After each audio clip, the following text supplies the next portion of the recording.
ये हदीस हमें याद दिलाती है कि दुनिया की ज़िंदगी एक इम्तिहान है।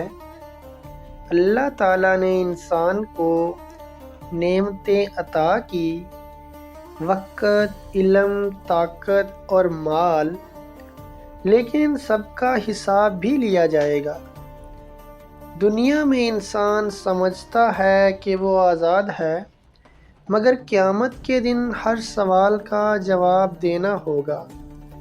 ये हदीस हमें ज़िम्मेदारी, मुहासबा नफ्स और दयानत की दावत देती है।